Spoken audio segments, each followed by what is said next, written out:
日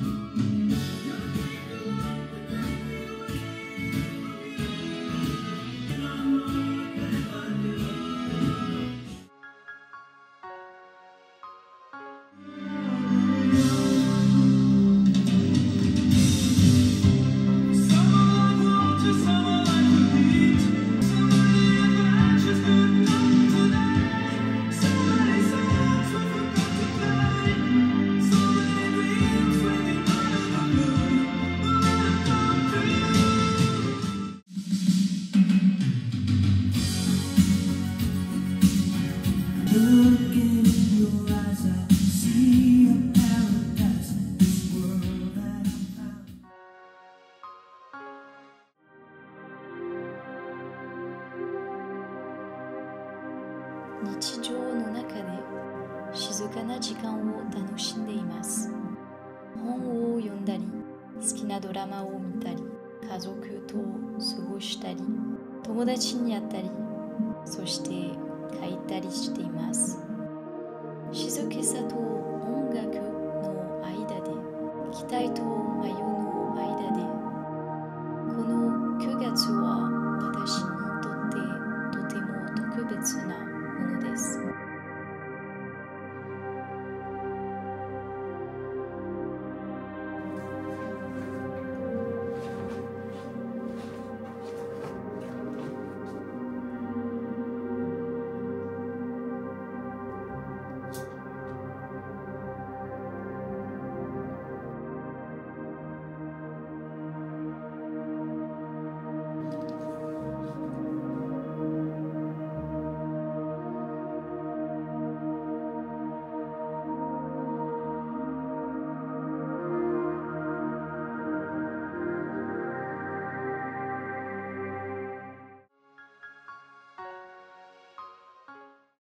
Bon les amis, je suis en train de faire les recherches là, un peu comme tous les jours pour les nuits, notamment à Okinawa. Et donc vous voyez, les prix sont vraiment raisonnables, hein. 2500 yens, ça doit faire 11 ou 12 euros je pense, maximum. Ça c'est le prix pour le dortoir mixte. Il y a aussi des dortoirs pour femmes, sauf que je vois que le prix est plus élevé que quand tu prends du coup la chambre simple. Donc moi je clique sur chambre simple, je dis putain génial. Regardez la gueule de ce qu'ils appellent une chambre. Mais vraiment, les Japonais ils sont pas claustro, hein. C'est exigu. Ah ouais non, je pourrais pas. Enfin pour moi ça c'est pas une chambre, hein. Je préfère dormir dans une pièce avec des lits en hauteur, hein. Voyons voir, le dortoir pour femmes il est comme ça. Ouais bon c'est un peu le même style en fait, hein. Les murs comme ça, les parois de part et d'autre c'est non, hein. Non non ça je peux pas.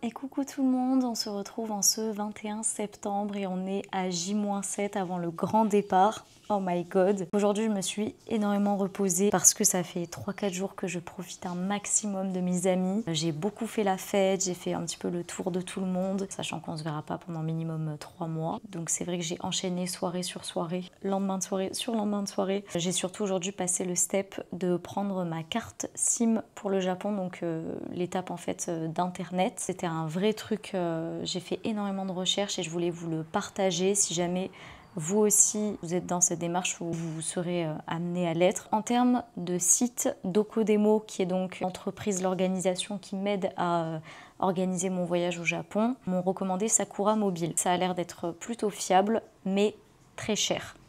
Donc j'ai ignoré cette proposition.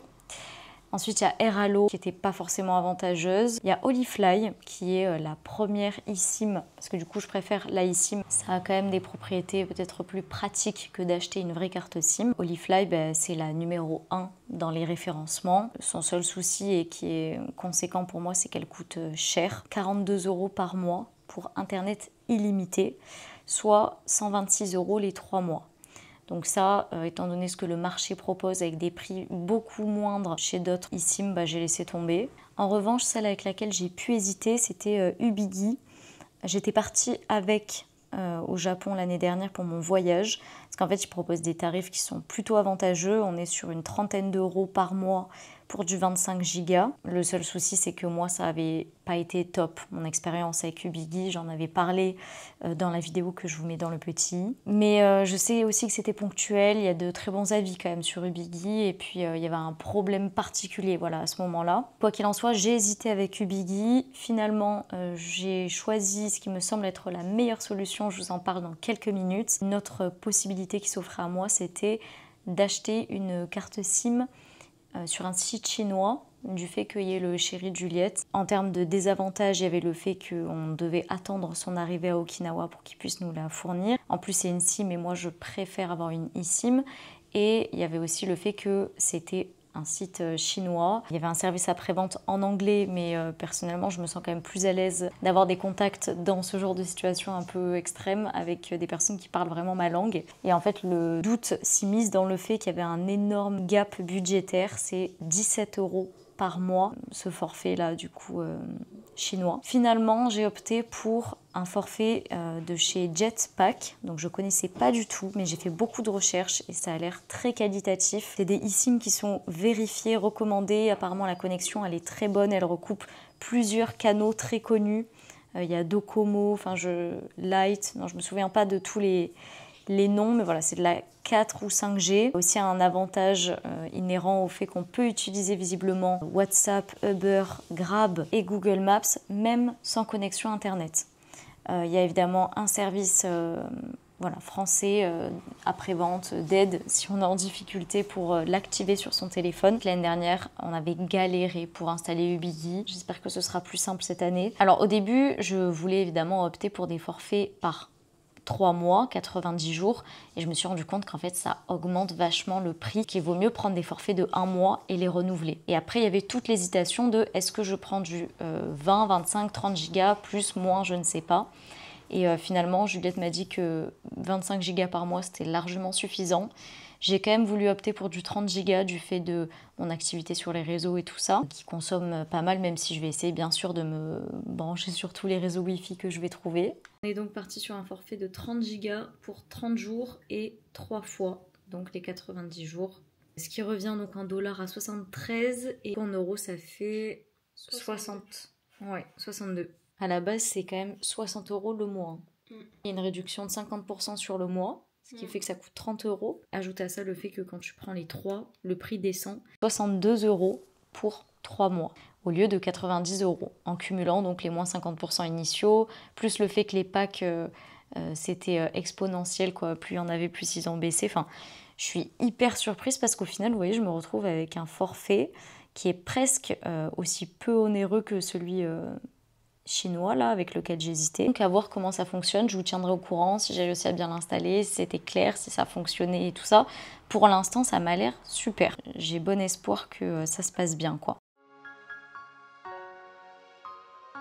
Aujourd'hui on se retrouve pour la première journée de débarrassage du studio. Simplement parce que pendant mon absence, mes parents ont prévu de refaire le sol, repeindre les murs, changer les meubles de la cuisine. En fait, simplement profiter de mon absence pour faire quelque chose d'un peu plus qualitatif de ce studio qui est le leur. Et je le prends comme quelque chose de plutôt positif parce que ce changement va me permettre de vider en fait psychologiquement, de me rendre compte que je laisse la dernière version de moi ici pour l'emmener ailleurs et quand je reviendrai surtout ce sera un nouvel environnement vierge de certains souvenirs que je suis bien contente de laisser ici. Et donc là, le but c'est d'enlever tout ce qu'il y a au mur et de vider notamment la chambre qui est notre setup YouTube, là où il y a tous les mangas. Il y a bien sûr un pincement au cœur, je vais pas vous mentir, de base, je suis quelqu'un qui a beaucoup de mal avec le changement. Mais le temps passant dans ma vie, je me rends compte que le changement est souvent nécessaire et salvateur. Et j'ai envie de le prendre comme tel. Je me dis donc que c'est une bonne chose et... voilà, dans les prochains jours, le but là, je vais avoir beaucoup de travail, c'est d'enlever la quantité d'affaires que j'ai mises de partout parce que j'ai une fâcheuse tendance, peut-être l'avez-vous vu, à placarder tout un tas de beaux moments que je vis avec mes proches. Le studio n'est pas très grand, mais il est très chargé en souvenirs, en affaires, en plantes, enfin voilà. Beaucoup de choses quoi. J'ai pas une déco qu'on dirait minimaliste. Donc c'est parti.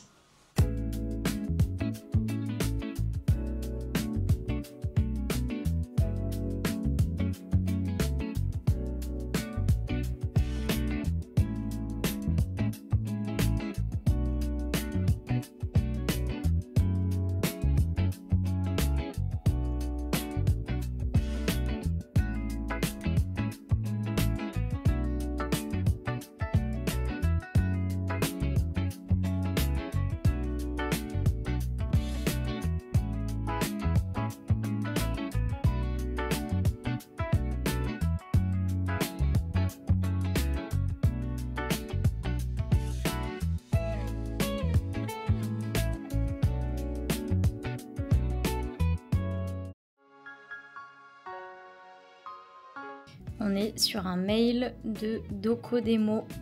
Donc c'est avec eux que je pars, souvenez-vous, au Japon. My God, votre rendez-vous pour votre emménagement a été fixé au 7 octobre prochain à 15h30, directement devant la gare de Asakusa.